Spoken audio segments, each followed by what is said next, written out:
अस्सलाम वालेकुम नाज़रीन, प्रोग्राम बिनते हवा में आहियां ज़ाहिदा ताजबलू। नाज़रीन, जॾहिं समाज में औरत जो तादाद वधियल हुजे, अध खां वधीक आबादी असांजे औरतुनि जी हुजे, पोइ बि असांजे समाज में औरतुनि लाइ अहिड़ा लफ़्ज़ चया वञनि जेके हुननि खे हर्ट कनि, जेके हुननि खे ॾुख पहुचाइनि, जेके हुनजी इज़त खे घटि करे छॾनि, समाज में उनखे घटि नज़र सां ॾिठो वञे, त छा अहिड़ा माण्हू समाज में पंहिंजो किरदारु सही नमूने सां निभाए सघंदा? कोई बि हुजे, का बि फील्ड हुजे, सियासतदान हुजनि या कोई ॿियो हुजे, उन्हनि सभिनी जो जेकॾहिं रवैयो औरतुनि लाइ एतिरो नाज़ेबा हूंदो, एतिरा नाज़ेबा लफ़्ज़ हू जॾहिं इस्तेमालु कंदा, त छा इहो सभु कुझु मुनासिबु लॻंदो? या असां पंहिंजी नई जनरेशन खे छा सेखारे रहिया आहियूं त असांजे औरतुनि जी इहा इज़त आहे असांजे समाज में? छा पोइ इहो सभु कुझु असरु असांजे घरनि ताईं न पहुचंदो?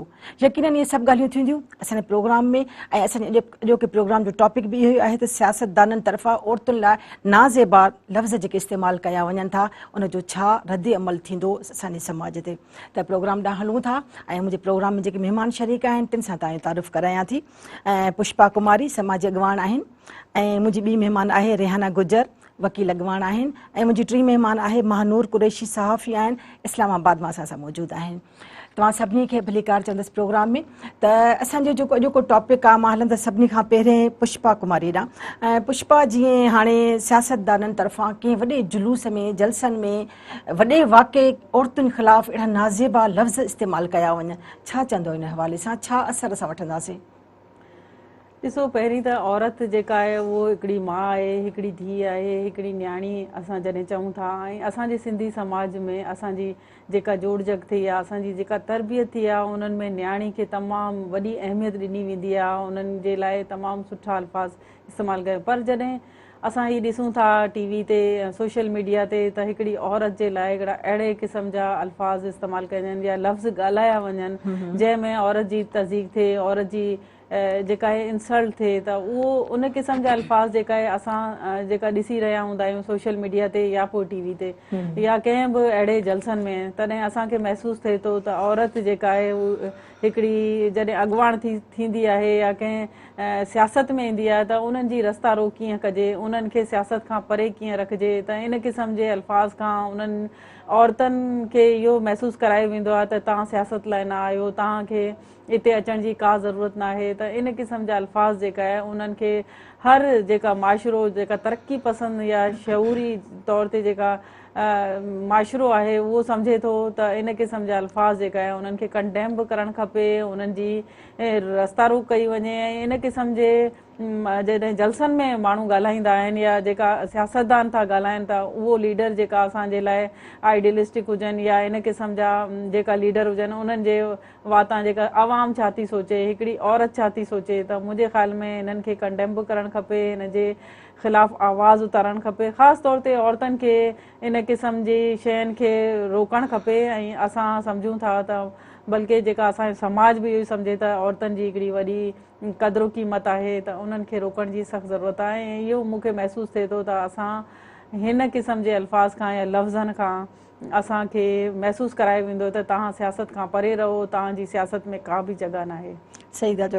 ऐं रेहाना गुजर ॾांहुं था हलूं। रेहाना, तव्हां एडवोकेट आहियो, ऐं तव्हांखे छा थो लॻे, छा इन क़िस्म जा जेके लफ़्ज़ ॻाल्हाया वञनि था औरतुनि ख़िलाफ़ु, जे तव्हां वटि काफ़ी केसिस बि अहिड़े क़िस्म जा ईंदा हूंदा त औरतुनि खे ॻोठनि में या घरनि मां आंदो थो वञे, त उन्हनि जी केतिरी इंसल्ट ते कई वेंदी आहे, कहिड़े तरीक़े सां उन्हनि खे ज़हनी तौर ते टॉर्चर ॾिनो वेंदो आहे? इहे लफ़्ज़ ई हूंदा आहिनि जेके इंसान जे ज़हन खे हिकिड़ो टॉर्चर ॾींदा आहिनि। त हिकिड़ो सियासतदान हिकिड़े वॾे जलसे में इहे सभु ॻाल्हियूं करे, छा इहो मुनासिबु आहे? बिस्मिल्लाहिर्रहमानिर्रहीम। सभिनी खां पहिरीं त तव्हांजी वॾी महिरबानी, तव्हां मूंखे मौक़ो ॾिनो ॻाल्हाइण जो। हम माएँ हम बहनें हम बेटियां, हम माएँ हम बहनें हम बेटियां, कौमों की इज़्ज़त हमसे है। ही असां हर रूप में क़ाबिल इज़्ज़त आहियूं, असां हर स्टेज ते क़ाबिल इज़्ज़त आहियूं, जेका बि फील्ड हुजे असां क़ाबिल इज़्ज़त आहियूं। ही असांजी रिवायतूं आहिनि, ही असांजी तहज़ीब आहे। त असांजा पीउ, असांजा भाइर, असांजे जेका मुआशरे में पढ़ियल लिखियल सुलझियल माण्हू आहिनि, हू असांखे इज़त ॾियनि था। असांजी कामयाबी जो हिकिड़ो राज़ ही बि आहे त असांजा जेका मर्द आहिनि हू असांखे सपोर्ट कनि था। पर जीअं तव्हां चयो त सियासतदान बि ईअं ई हिकिड़ो रोल मॉडल आहिनि न। ऐं जलसनि में मीडिया, सोशल मीडिया जे थ्रू हू, मूंखे न आहे ख़बर त हू एतिरा पर्सनल छो था थियनि। छोकिरियूं मायूं त उहे बि हर जॻह ते उन्हनि खे प्रेशराइज़ कयो वञे थो त बाबा तव्हां हीअ कमु नथा करे सघो, तव्हांजी हीअ फील्ड कोन्हे। लीगली बि असां ॾिसंदा आहियूं, केसनि में बि असां ॾिसंदा आहियूं हर जगह ते माई जेका आहे छोकिरी आहे उहो अंडर प्रेशर रहंदी आहे, पर एतिरे लेवल ते ही पहिरियों दफ़ो थियो आहे।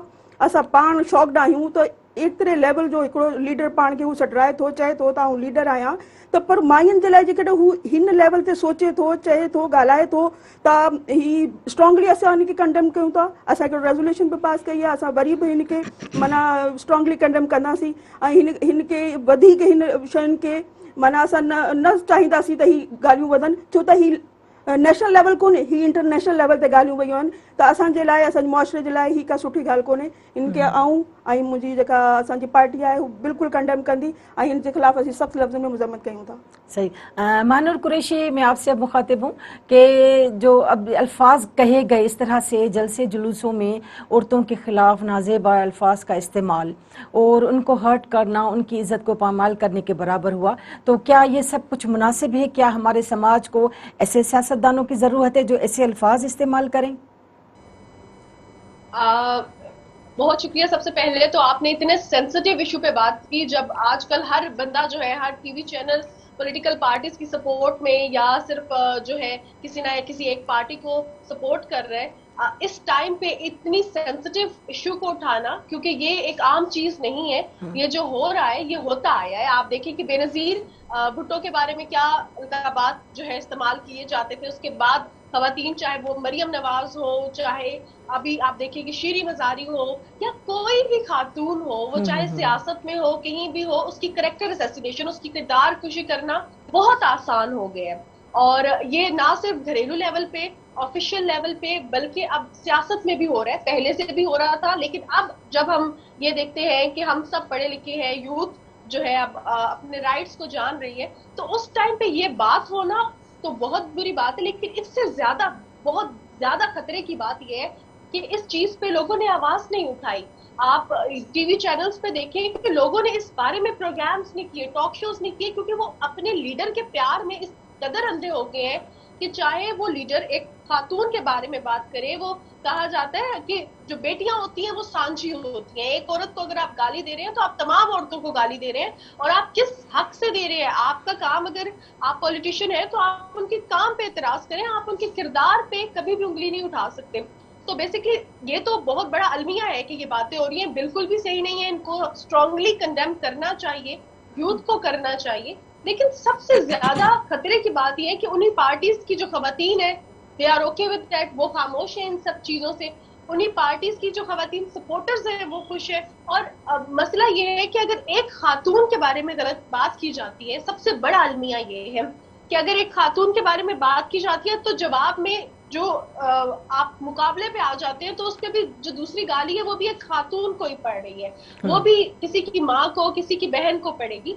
तो बात ये है कि आप लोगों की सियासत में, आप लोगों की जंगों में कब तक खवातीन पिसती रहेंगी? ये तो बहुत बड़ा अलमिया है। और उसके बावजूद मसला सबसे बड़ा ये है कि खवातीन पिस भी रही हैं और उस पर बोल भी नहीं रही, उन्हीं पार्टी के लीडर्स खामोश है इस चीज पे। तो ये बिल्कुल भी सही नहीं है। और हमारी जनरेशंस को अगर ऐसे लीडर्स मिले तो अब आप देख लें कि फिर हमारा मुस्तकबिल क्या होगा, या फिर इस मुल्क में औरत का क्या मुकाम होगा, जहाँ पे सबसे ज्यादा आसान औरत को गाली देना है, उसकी किरदार कुशी करना है। बिल्कुल सही कहा आपने। अभी प्रोग्राम जारी है, पर नाज़रीन वक्त वठंदासीं थोड़े हिकु नंढड़े ब्रेक जे लाइ। असां जल्दी मोटूं था, महिराण सां गॾु रहिजो।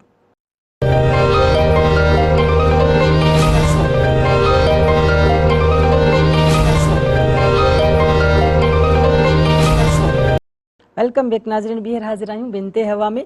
हलां थी मां पुष्पा कुमारी ॾियां। पुष्पा कुमारी, इमरान ख़ान जेको कुझु वक़्तु पहिरें हिकिड़ो अहिड़ो लीडर हुयो जंहिं पाकिस्तान खे संभालण लाइ अॻियां वधियो ऐं कुझु वक़्तु हुकूमत बि कई पाकिस्तान ते, उन खां पोइ वरी हू जॾहिं हाणे हुकूमत खां अलॻि थी वियो आहे त हू वरी दावा करे रहियो आहे त मां हिकिड़ो सुठो लीडर साबित थींदुसि, मां अॻियां वरी अचां। त उन जलसे में वेही जॾहिं अहिड़ा लफ़्ज़ इस्तेमालु कया त छा असांजो अवाम अहिड़े हिकिड़े लीडर खे केतिरी मोट ॾींदो ऐं केतिरी हुनखे पसंदि कंदो उन ॻाल्हाइण खे जेको अहिड़ा लफ़्ज़ थो इस्तेमालु करे औरतुनि लाइ? पोइ उहा औरत केर बि हुजे, ज़रूरी न आहे त उन मुखालिफ़ पार्टीअ जी आहे त हुनखे ॻाल्हाए सघे थो, ईअं न आहे। औरतुनि जी इज़त त बहरहाल सभिनी खे करणी आहे। त पोइ छा अहिड़ा लीडर असांखे खपनि असांजे समाज खे? छा असांजे समाज जो हिकिड़ी ईअं चऊं त पुठि भराई करे सघंदा? ॾिसो जॾहिं बि लीडर पैदा थींदा आहिनि या जेका पाण खे लीडर सम्झंदा आहिनि या असांजी जेका लीडरशिप आहे उन्हनि में कुझु अहिड़ियूं क्राइटेरिया हुजणु खपे या जॾहिं सियासी पार्टी जो हिकिड़ो कारकुन आहे जॾहिं 10-20 साल खां पोइ तयारु थींदो आहे उन्हनि मां लीडरशिप पैदा थींदी आहे त असांजा कुझु लीडर हूंदा आहिनि जेका बाक़ाइदा सियासतदान लाइ बि हिकिड़ी ट्रेनिंग हिकिड़ी हूंदी आहे, हिकिड़ी नर्सरी हूंदी आहे जंहिंमां हू अॻिते वधंदो आहे, त छा उन में अख़लाक नथो सेखारियो वञे? बिल्कुलु उन्हनि जी हिकिड़ी क्राइटेरिया हुजणु खपे, उन्हनि जा कुझु अहिड़ा गुण हुजनि, मॉरल एथिक्स हुजनि, मॉरल एथिक्स हुजनि, उन्हनि में मैनर्स हुजनि। हिकिड़ो जेका लीडर आहे जीअं ज़ुल्फ़िकार अली भुट्टो हुयो, लीडर हुयो असांजो वॾो, ज़बान ते कंट्रोल हुजे, ज़बान ते कंट्रोल हुजे, हुननि जे घटि में घटि ई हुननि खे ख़बर हुजे त हिकिड़ी औरत जी इज़त कीअं कबी आहे या औरत जेका आहे वो हिकिड़ी माउ आहे, हिकिड़ी धीउ आहे, हुन ऐं हिकिड़ी जेका सियासतदान हुननि सां गॾु बीठी आहे, हुननि सां गॾु हले पई, हुन सियासी जो सफ़र जो शुरूआत कई आहे, त हिकिड़े लीडर में अहिड़ियूं क्वालिटीज़ हुजणु खपनि। ऐं असां जॾहिं लीडर खे ॾिसंदा आहियूं त असीं आइडियलाइज़ बि कंदा आहियूं ऐं असां ॾिसंदा आहियूं हीअ असांजो लीडर आहे, पर जॾहिं हुननि में ही असीं ॾिसूं था त हिननि खे सोच अहिड़ी आहे, हिननि जा जेका अंदाज़ आहे हिननि जो चवण जो या हुननि में काफ़ी अहिड़ियूं ॻाल्हियूं हूंदियूं आहिनि जेका असां ख़ासि करे औरतुनि जे लाइ असां जेका ॾिसंदियूं आहिनि उहो हुन लीडर में उहो जॾहिं माना ख़बर हिकिड़ी पइजी वई त हे लीडर औरत खे कहिड़ी नज़र सां थो ॾिसे। हिन खां अॻु में बि असां ॾिठो त असांजी लीडर हुई बेनज़ीर, हुननि जे लाइ कुझु अल्फाज़ कंहिं इस्तेमालु कया जीअं अरबाब ग़ुलाम रहीम इस्तेमालु कया, हिन क़िस्म जा जेका अल्फाज़ इस्तेमालु कंदा आहिनि, तॾहिं असीं औरतूं जेका आहिनि या असीं जेका सियासी सफ़र में हुजूं या समाजी कंहिं एक्टिविटीज़ में हुजूं या हिन खां अलावा घर में जेका चार दीवारी अंदरि औरत जेका वेठी आहे उहो जॾहिं ॾिसे थी त ही लीडर असांजा हिन क़िस्म जा अल्फाज़ इस्तेमालु कनि था त असांजे दिलनि तां बि लहनि था, असांजे ज़हननि ते बि हुननि जो हिकिड़ो अहिड़ी पिक्चर ठहे थी या अहिड़ो हिकिड़ो इमेज ठहे थो जेका अहिड़े इमेज में असां कीअं उन्हनि खे बर्दाश्त कंदासीं त जेका औरत जे लाइ हिन क़िस्म जा अल्फाज़ इस्तेमालु करे, त हिकिड़ो लीडर जेका आहे उहा लीडर हूंदा आहिनि जेका दुनिया में पंहिंजो नालो कमाईंदा आहिनि। नेल्सन मंडेला हुजे या असांजी हिन क़िस्म जा जेका लीडर हूंदा आहिनि उहो लीडर चवराईंदा आहिनि ऐं उहो पंहिंजे अमल में बि लीडर हूंदा आहिनि। त तव्हां पंहिंजे अमल में बि लीडर थियो ऐं तव्हां इहो ॾेखारियो दुनिया खे त असां अमलनि बि तव्हांजा लीडर आहियूं, अवाम जा लीडर आहियूं, छो जो अवाम जेका आहे उहो तव्हांजे पोयां हूंदी आहे, तव्हां हिकिड़ा शख़्स न आहियो, तव्हां पूरी हिकिड़ी क़ौम आहियो। ज़ाहिर आहे हिकिड़ी क़ौम जेका आहे उहो उन्हनि जे पोयां हूंदी आहे, उन्हनि खे फॉलो कंदी आहे, तव्हां हिकिड़ी पब्लिक प्रॉपर्टी आहियो, तव्हां सिर्फ़ु पाण न आहियो, इंडिविजुअल न आहियो। बिल्कुलु। ऐं रेहाना गुजर ॾांदालू, रेहाना छा था चओ त रेहाना जे इमरान ख़ान जूं इहे ॻाल्हियूं असांजे समाज ते कहिड़ो असरु छॾींदियूं? लीडर जेका लीडर हूंदो आहे न हू पंहिंजे लाइ नथो सोचे, लीडर सोचंदो आहे आवाम जे लाइ, नस्लनि जे लाइ, फ्यूचर जे लाइ। हेसि ताईं जेतिरियूं बि ॻाल्हियूं इमरान ख़ान कयूं as a leader, as a personality, चवण ऐं थियण ऐं करण में फ़र्क़ु हूंदो आहे। चवण इलाही सवलो हूंदो आहे, चवां त आऊं ही करे छॾंदसि, हू करे छॾंदसि। इमरान ख़ान जेतिरा बि प्रॉमिस कया हिकिड़ो बि पूरो कोन कयो। ऐं लीडरशिप जी हिकिड़ी क्वालिटी ही हूंदी आहे त जेका हू ॻाल्हि ॿियनि खे चवण जे लाइ चवंदो आहे न, करण जे लाइ, हू पहिरीं पाण अमल कंदो आहे। हिन जी सभिनी खां वॾी मिसाल असांजो नबी पाक सल्लल्लाहु अलैहि वसल्लम फरमाईंदो हुयो त पहिरीं पाण अमल कयो, पोइ ॿियनि खे चओ, त पोइ ॿियनि खे सम्झण में बि आसानी थींदी ऐं अमल करण में बि आसानी थींदी। जेको माण्हू पाण अमल नथो करे हू ॿियनि खां बि नथो कराए सघे। ऐं जेसि ताईं असांजो लीगल हवाले सां बि असां ॾिसूं, असांजे लीगल हवाले सां इमरान ख़ान चयो त असां 126 नंबर ते आहियूं इंटरनेशनली इंसाफ़ करण में। पहिरीं त जेको बि थियो, पहिरीं त रियासत मदीना कोन हुई, हाणे हिन कोशिशि कई 3.5 सालनि में त आऊं रियासत मदीना ठाहियां थो। त रियासत में हिन हज़रत उमर फारूक, हज़रत उस्मान गनी जे दौर में सभिनी खां पहिरीं हू चवंदो त हिकिड़ो कुतो बि माना भुखो हूंदो त आऊं ज़िम्मेवार हूंदो। इंसाफ़ जे हवाले सां जेकॾहिं तव्हां ॾिसो त हिन इम्प्लीमेंटेशन जे हवाले से लीगली जुडिशरी में का बि कमु कोन थियो आहे। हिननि 3 सालनि में केसिस बि डिसाइड कोन थिया, का सोल्यूशन कोन हुई, का जजिस माना मुंतखब कोन कयो आहे, को इंसाफ़ कोन थियो। बाक़ी जेका केसिस आहिनि, जेका सॼी लाइन लॻी पई आहे, हू सियासी इंतकामी कार्रवाइनि में लॻी पई आहे। हू भले तव्हां कयो, पर पहिरीं एज़ अ लीडर तव्हां पंहिंजे अवाम खे ॾिसो, उन्हनि खे रिलीफ छा ॾियणो आहे, जेको तव्हां चयो हू हिकिड़ी बि ॻाल्हि तव्हां पूरी कोन कई आहे। त हिन लाइ आऊं चवांसि थी त इम्प्लीमेंटेशन जे हवाले से असांजे शोबे जे हवाले से असां 0 ते आहियूं। सही। मानूर कुरैशी, अब देखिए इमरान खान जो हमेशा कहता है कि मैं नौजवानों का लीडर हूँ, हमेशा वो नौजवानों को मुखातिब करके बात करता है, तो इसके ये जो अल्फाज थे जो मरियम नवाज के खिलाफ उन्होंने बात की एक बड़े जुलूस में, तो क्या ये अपनी यूथ को कोई तरबियत दे रहे हैं इस तरह की कि इस तरह से मुआशरे में जियो, इस तरह से औरतों की इज्जत करो? ये क्या तरबियत देंगे, ये क्या सिखाएंगे अपने नौजवानों को? बेसिकली जिस तरह ये कहते हैं कि हम यूथ के लीडर्स हैं या नौजवान इनके फॉलोअर्स हैं, तो इसमें आपने देखा होगा कि जो लफ्ज एक लीडर इस्तेमाल करता है वही उसके फॉलोअर्स भी कर रहे होते हैं। आप इनके जलसों में अगर देखें कि आज से 5-6 साल पहले कुछ फीमेल एंकर्स जब वो जलसे कवर कर रही थी तो उनको बॉटल्स भी मारी गई, उनके साथ बदतमीजी भी की गई और बहुत नाजेबा हरकतें की गई। और जब इनसे पूछा गया कि आपकी जो यूथ थी, जो आपके जलसे में आए हुए लोग थे, आपके सपोर्टर्स थे, उन्होंने ये किया, तो उन्होंने एक चैनल को कह दिया कि तुम लोग अपनी रिपोर्टिंग ठीक करो। बेसिकली आप इस कदर इनसेंसिटिव हो गए हैं खवातीन के बारे में, तो इससे होगा ये कि जो आपके फॉलोअर्स है, ऑब्वियसली अगर एक लीडर ये बात कर रहा है, मैं लीडर तो नहीं कहूंगी क्योंकि लीडर जो होता है, रहनुमा जो होता है, वो हर तबके को लेके साथ चलता है। अगर आप खवातीन की इज्जत नहीं कर रहे तो आप किसी भी तरह से लीडर कहलाने के लायक नहीं है। लेकिन जो अल्फाज आप इस्तेमाल कर रहे हैं वो आपके फॉलोअर्स भी करते हैं। सोशल मीडिया पे आपने इस चीज का मुजाहिरा देखा होगा, किस तरह गालम गलोच की सियासत तो चल रही है लेकिन उनके जो सपोर्टर्स हैं वो भी ये कर रहे होते हैं। फिर जब ये लोग इसी तरह आम तौर पर जलसों में भी खुलेआम खवातीन के बारे में इस तरह की बातें करेंगे तो वो इनके फॉलोअर्स की सोच की अक्कासी करता है। और ये हम सब के लिए बहुत बड़ी खतरे की बात है कि हम लोग या हमारी आने वाली नस्लें एक ऐसी कौम बनेगी जो कि खवातीन को अगर सियासत में पछाड़ नहीं सकती, किसी मैदान में अगर उसका मुकाबला नहीं कर सकती, तो वो खवातीन की किरदार खुशी करें। वो खवातीन को आगे बढ़ता हुआ देख के बर्दाश्त नहीं कर सकेंगी, बल्कि खवातीन को हमेशा उनके किरदार पे अगर वो आगे बढ़ रही होंगी तो उनको उन पे कोई ना कोई इल्जाम लगा के उनको पीछे करने की कोशिश की जाएगी। और ये मुआशरा हम सब खुद मिलकर तश्कील दे रहे हैं क्योंकि हम सब इस पर खामोश हैं।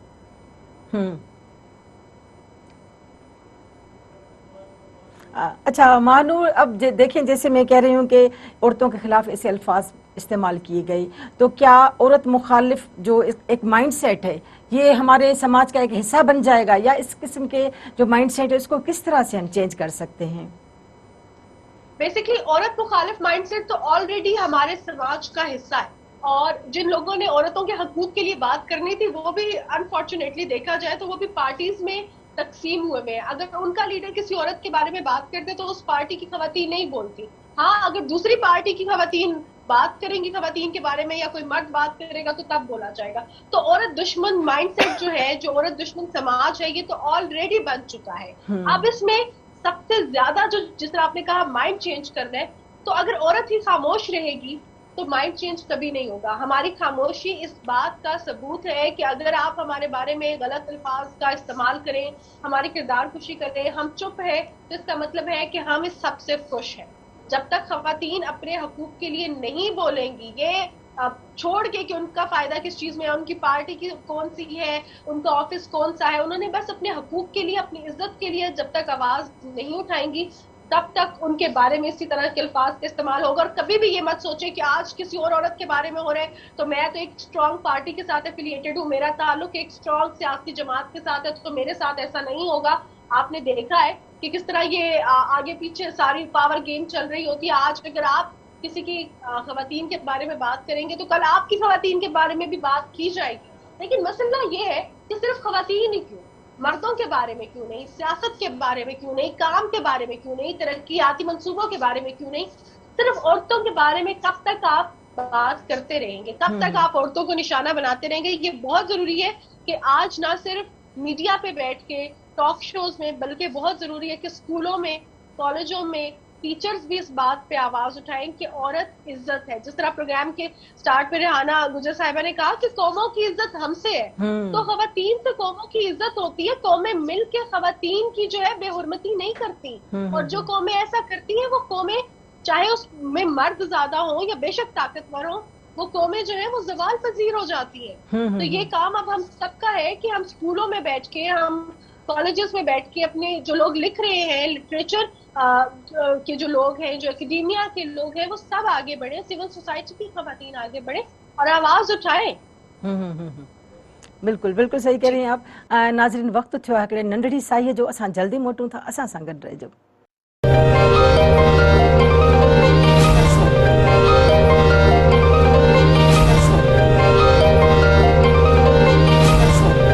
वेलकम बैक नाज़रीन, ॿीहर हाज़िर आहियूं बिनते हवा में। ऐं पुष्पा कुमारी खां पुछंदीमांसि, पुष्पा, जॾहिं असांजा अहिड़ा लीडर जिन खे अॻियां अचिणो आहे, जिन खे अॻियां वधिणो आहे, जिन खे हिकिड़ी समाज खे संभालणो आहे, मुल्क खे संभालणो आहे, जॾहिं अहिड़ी ज़बान इस्तेमालु कनि था, हिकिड़ी एतिराज़ जोॻा लफ़्ज़ इस्तेमालु कनि था, त छा चवंदासीं, छा उन सां कहिड़े क़िस्म जो मसइलो आहे? छा उनजी तरबियत जी खोट जो मसइलो चवंदासीं, समाजी मसइलो चवंदासीं, को नफ़्सियाती मसइलो चवंदासीं? तव्हांखे छा थो सम्झ में अचे? ॾिसो, हिकिड़ो असांजो जेका टोटल जेका सोसाइटी आहे या समाज आहे उहो बीठल आहे हिकिड़े मर्दाने समाज ते। हिकिड़ो मर्दानो समाज जेका आहे उहो असांखे जॾहिं तरबियत घरनि में बि अहिड़े क़िस्म जी ॾिनी वेंदी आहे त तव्हां जेका आहे रिस्पेक्ट न कंदा आहियूं, या मर्दानो तव्हां मर्द आहियो इन करे तव्हां पावरफुल आहियो, तव्हां मर्द आहियो इन करे तव्हां हर जॻह पंहिंजा हक़ वठी था सघो, तव्हां मर्द आहियो इन करे। जॾहिं मर्दानो समाज हूंदो आहे उन में ऑलरेडी हिकिड़ी औरत जेका आहे उहो पुठिते हूंदी आहे, उन्हनि जा राइट्स उन्हनि खे न मिलंदा आहिनि, उन्हनि सां ज़्यादतियूं बि थींदियूं आहिनि।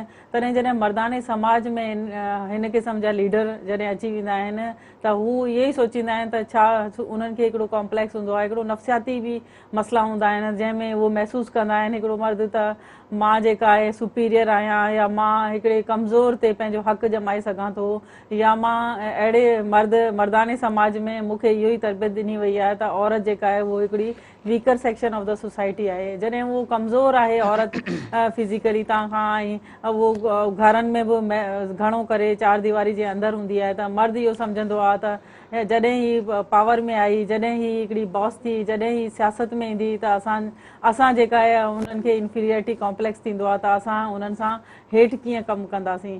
त जॾहिं इहो सोच उन्हनि में ईंदी आहे, इनसिक्योर थींदो आहे, जॾहिं उहो गैर महफ़ूज़ सम्झंदो आहे पाण खे, तॾहिं उहो हिन खे सम्झूं हरकतूं या हिन क़िस्म जा नाज़ेबा लफ़्ज़ इस्तेमालु करे औरत खे उन्हनि शयुनि में हेठि करण जी कोशिशि कंदो आहे, हुनखे डिग्रेड कंदो आहे, उन्हनि खे अहिड़े क़िस्म जे अल्फाज़नि सां उन्हनि कोशिशि कंदो आहे त हिननि जे जेका नॉलेज आहे, हिन जो जेका विज़डम आहे, ऐं हिननि वटि जेका ताक़त आहे या स्ट्रेंथ आहे, हिननि जी करेज आहे। छो जो हिकिड़ी औरत जॾहिं सियासत में ईंदी आहे त तव्हां ॾिसो त उहो पाण खे साबित कंदी आहे त मां सियासतदान हिकिड़ी बहितरीन थी सघां थी। त जॾहिं उहो साबित कंदी आहे त हिन अहिड़े समाज में तरबियत जी खोट मां नथी सम्झां एतिरी, त हिकिड़ी माउ आहे उहो न चाहींदी हूंदी त उन्हनि जी रिस्पेक्ट हिकिड़ो हुनजो पुटु न करे। हिकिड़ो जेका घर में हिकिड़े हस्बैंड वाइफ हूंदा आहिनि, उहो मां नथी सम्झां त हिकिड़ो माण्हू इहो सम्झंदो हूंदो त औरत मुंहिंजी रिस्पेक्ट न करे। जॾहिं ही गाॾी जा जॾहिं इहो पहिया हलंदा आहिनि त उहो सोचींदा आहिनि त असां हिक ॿिए जी रिस्पेक्ट कयूं। त इहो तरबियत जो एतिरो न आहे जेतिरो मर्दाने समाज जो आहे, सोसाइटी जो आहे। त तव्हां जेका आहे घरनि में, छो जो तव्हां पावरफुल आहियो, तव्हां घरनि खे पालींदा आहियो, त मर्दाने समाज जी हिकिड़ी अकासी करे थो। ऐं ॿियो हिकिड़ी जागीरदानो समाज जेका फ्यूडल जेका क्लास आहे, असांजो जागीरदारी निज़ाम आहे, उन्हनि जी बि इहो मुंहिंजे ख़्याल में जेका आहे उहो डिपिक्ट करे थो त असांजे समाज में हिन क़िस्म जी इहो जेका हींअर जेका सिचुएशन आहे, या हींअर जेका असांजे समाज जी जेका शिकिल आहे, उहो सम्झां थी त उन्हनि में कुझु नफ़्सियाती बि आहिनि ऐं कुझु समाजी बि आहिनि। त इहो ॿई ॻाल्हियूं मां सम्झां थी त हिन समाज जे करे हिन क़िस्म जा किरदार साम्हूं अचनि था, हिन क़िस्म जा लीडर साम्हूं अचनि था, ऐं उहो ॿुधाईंदा आहिनि त असां लीडर आहियूं, तव्हां लीडर ज़रूरु आहियो। हुनजी सोच जी ख़बर पए थी, वॾी ॻाल्हि आहे त हुनजी सोच जी ख़बर पइजी वञे थी। सोच इहो हूंदी आहे त मां पावरफुल आहियां। सियासतदान त उहे बि ॻाल्हियूं वॾियूं वॾियूं कंदा, पर हुनजी सोच ते ख़बर पइजी थी वञे, हुनजी ज़बान मां जेके लफ़्ज़ निकिरनि था उहे हुनजी सोच जी अकासी कनि था। हलूं था रेहाना गुजर ॾांहुं। रेहाना, काई बि फील्ड हुजे, सियासतदान हुजे या ॿी का फील्ड हुजे, किथे बि कंहिं औरत लाइ अहिड़ा लफ़्ज़ जेकॾहिं ॻाल्हाया वञनि था त उनजो औरतुनि ते कहिड़ो असरु थो पए, या जेके उन्हनि औरतुनि सां गॾु ऑफिसिस में या किथे कमु कंदड़ मर्द हज़रात आहिनि उन्हनि सां गॾु, त उहे छा हुनजो असरु वठंदा? देखिए, मैं इसको थोड़ा सा डिटेल में आपको इसका एक सॉल्यूशन भी पहले मैं दूंगी ना। हमारे यहाँ इश्यूज पे सब बात करते हैं, सॉल्यूशंस पे कोई बात नहीं करता। मैं इसका सॉल्यूशन थोड़ा सा सॉल्यूशन से स्टार्ट करना चाहूंगी कि जब तक 1 साल की अगर आपको अपनी प्लानिंग करनी है तो हम फील्ड्स की तरफ जाते हैं। आपको 10 साल की करनी है, आपने दरख्त लगाने। हमें अगर अपनी नस्लों की, अपने फ्यूचर की अगर प्लानिंग करनी है तो हमें उनको तरबियत देनी है, उन्हें तालीम देनी है, उन्हें अवेयर करना है। हमारी औरतें, उनको अपने राइट्स का पता नहीं है। मार पड़ी है, कहाँ जाना है, घर से निकाल दिया गया है, कहाँ जाना है, शौहर ने किया है उसके साथ बदतमीजी तो उसे कहाँ जाना है, बच्चों की परवरिश सही नहीं होनी है, उसे कौन गाइड करेगा। तो ये उनको हमें अवेयर करना है कि आपके राइट्स क्या हैं, आपको अपने बच्चों को कैसे अवेयर करना है, अपनी बच्चों को कैसे तरबियत देनी है। एक अच्छी माँ, एक अच्छी औरत इस समाज के लिए बहुत ज़रूरी है। आपने देखा होगा पिछले कुछ अरसे में, और अब काफ़ी चेंज आया है, क्योंकि हम औरतों ने, हम माओं ने इस जिम्मेदारी को सिर्फ कबूल नहीं किया, हम इसको बाकायदा अपनी जिम्मेदारी के साथ अपनी कौम को डिलीवर करने की कोशिश कर रहे हैं हर फील्ड में, वो सियासत की फील्ड हो, वो कोई भी फील्ड हो।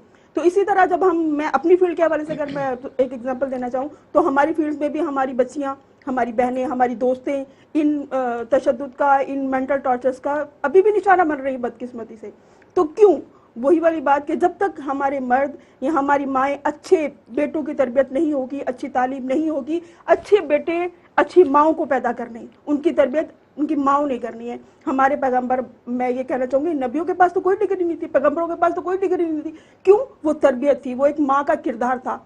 अनफॉर्चुनेटली, बदकिस्मती से हम माएँ, हम बहनें, हम अपनी जिम्मेदारियों से कुछ पीछे ज़रूर हटें। इससे हमें नहीं हटना है, हमें आगे बढ़ के वो रोल अदा करना है, ताकि ये जो नाज़ेबा लफ्ज़ हैं, ये जो मेंटालिटी है, इल मेंटालिटी मैं कहूँगी, ये इल मेंटालिटी है, ये ख़त्म होनी चाहिए। ये ख़त्म नहीं होगी तो इस तरह की चीज़ें नेशनल मीडिया, नेशनल इंटरनेशनल तौर पर आएंगी और हमारी इसी तरह शर्मिंदगी का बाइस बनेगी कि हमारा मुआशरा किस तरह की चीज़ें प्रोड्यूस कर रहा है और किस तरह की चीज़ें सामने आ रही हैं। महानूर कुरैशी, अब हमें लगता है कि जैसे वाकई हमारे समाज में औरतों को बराबरी का दर्जा नहीं दिया जा रहा, क्योंकि एक बड़ी हद तक जब सियासतदान ये बातें करे और औरतों के लिए ऐसे अल्फाज इस्तेमाल करे, तो हमारे जो आने वाली नस्लें हैं वो क्या समझेंगी, उनकी क्या तरबियत होगी और हमारा समाज कैसे आगे बढ़ेगा, इस बात को आप बताएं।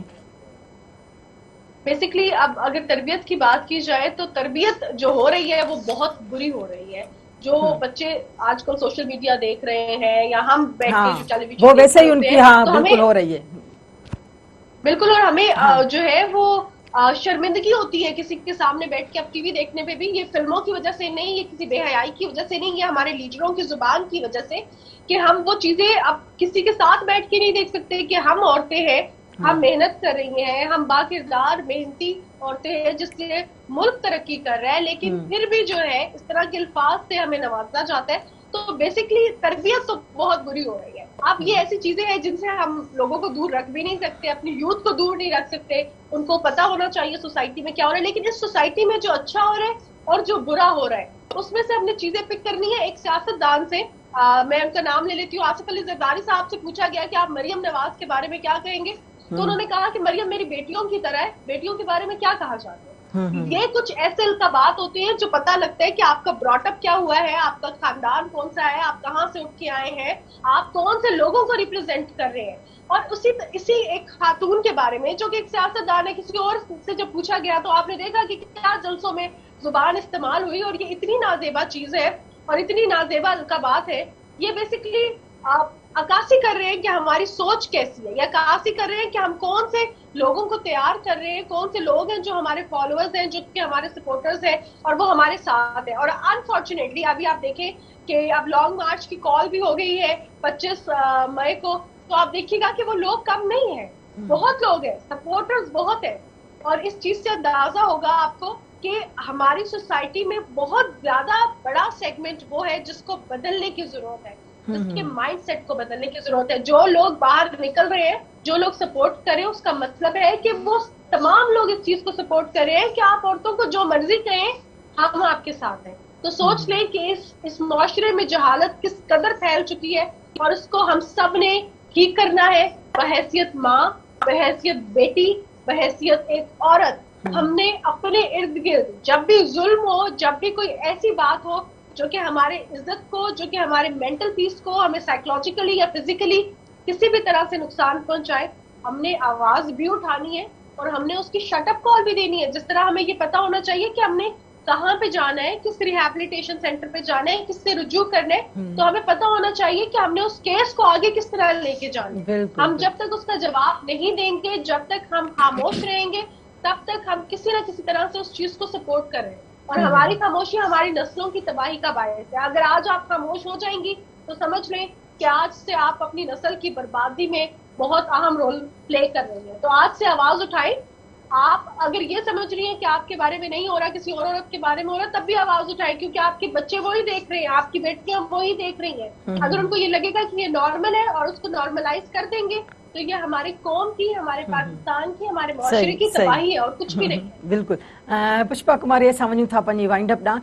मैसेज ॾियो त इन अमल जो छा असरु आहे, छा असांजी नसुलनि खे छा मिलंदो, मुख़्तसिर ॿुधायो। हा, मैसेज मुंहिंजो इहो ई आहे त हिकिड़ी औरत हुअण जे नाते मां जेका आहे आवाज़ जेका उथारियां थी, त मूं सां गॾु वुमेन जेका आहे, ॿियूं जेका औरतूं आहिनि, उन्हनि खे असांखे आवाज़ उथारणु खपे। जेका मानूर ॻाल्हि करे पई त असां आवाज़ नथा उथारियूं, इन जे ख़िलाफ़ तव्हांखे बिल्कुलु ख़िलाफ़, औरतुनि जे ख़िलाफ़ लेट सपोर्ट। औरत जेका आहे सपोर्ट करे थी, औरत खे इलाही औरतूं जेका आहिनि असांजे समाज जूं, उन्हनि खे कंडेम करे चुकियूं आहिनि। बिल्कुलु। रिहाना ॾांहुं था हलूं। रिहाना गुजर, छा मैसेज ॾींदो इन अमल जो, तव्हां छा था सम्झो, छा चवणु घुरिजे? Message as you sow shall you reap. जेको तव्हां पोखींदो उहो ई तव्हां कटींदो। तो ही त असांखे सोचणो आहे त असां छा पोखी रहिया आहियूं ऐं बाद में असांखे छा करिणो आहे। मैसेज मुंहिंजो इहो आहे त असां सभु पंहिंजी पंहिंजी कैपेसिटी में पंहिंजी ज़िम्मेवारियूं, पंहिंजी रिस्पॉन्सिबिलिटीज़ खे ओन कयूं ऐं कोशिश कयूं त उनके फुलफिल करने की कोशिश करूं। महानूर, हम अपने वाइंड अप की तरफ जा रहे हैं। थोड़े से अल्फाज में हमें बताइए कि आखिर इसका क्या हल होगा, क्या असर होगा? असर तो बहुत बुरा हो चुका है, लेकिन हल इसका ये है कि औरत अपनी ताकत पहचान ले। औरत कभी भी कमजोर नहीं थी, औरत बहुत स्ट्रांग है। आवाज उठाए और आप जो है लोगों को चुप कराना सिखाए, किस तरह हमने चुप कराना है, शट अप कॉल देनी है और अपनी ताकत पहचाने। हम बिल्कुल भी मजलूम नहीं है और ना हमने मजलूम बनना है और ना मजलूम बनने में इज्जत। बिल्कुल, आप सबकी मेहरबानी। आप सब आए प्रोग्राम में, बहुत अच्छी डिस्कशन हुई। नाज़रीन, तव्हां अॼोके प्रोग्राम ॿुधो त कीअं सियासतदान जॾहिं ॻाल्हाइनि था त उन जो असांजे ईंदड़ नसलुनि ते, असांजे समाज ते कहिड़ो असरु पइजी रहियो आहे। औरतुनि ख़िलाफ़ अहिड़ा लफ़्ज़ जेकॾहिं ॻाल्हाया वञनि था त उन जो छा असरु पवंदो, उन्हनि असांजी ईंदड़ जेका नसलुनि थी उहा छा सिखंदी, उहा केतिरी औरत जी इज़त कंदी। चवंदा आहिनि त रहनुमाई कंदड़ हूंदो आहे। जॾहिं हिकिड़ो लीडर, हिकिड़ो रहनुमाई, अहिड़ी रहनुमाई करे जेका ग़लति लफ़्ज़नि ते ॿधल हुजे, त हू पंहिंजे ईंदड़ नस्ल खे, ईंदड़ अवाम खे हू छा सेखारींदो। हू पंहिंजे जेके पोइवारी कंदड़ हूंदसि हुनजा, उन्हनि खे छा, पंहिंजे फॉलोवर्स खे छा थो मैसेज ॾे, छा थो उन्हनि खे ॿुधाए त तव्हां औरत जी इहा इज़त कयो। इहे सभु ॻाल्हियूं आहिनि, डिपेंड कनि थियूं उन जी सोच ते ऐं डिपेंड कनि थियूं असांजे ईंदड़ नस्ल जी सोच ते। सो उन ते ज़रूरु तव्हां सोचो। असां सभिनी खे सोचणु घुरिजे त इहो सभु कुझु छो थियो, इहो न थियणु घुरिजे। हा, प्रोग्राम कीअं लॻो? ही प्रोग्राम या बिनते हवा जो कोई बि प्रोग्राम तव्हां ॾिसणु चाहियो त मेहरान जी वेबसाइट, यूट्यूब ऐं फेसबुक ते तव्हां असांखे ॾिसी सघो था। हाणे हलूं था पंहिंजी पुॼाणी ॾियां। प्रोग्राम जो वक़्तु वञे त पूरो थींदो। पंहिंजी मेज़बान ज़ाहिदा ताज अबड़ो खे ॾींदा इजाज़त। वरी मिलंदासीं ईंदड़ प्रोग्राम में। तेसिताईं अलाह जी अमान।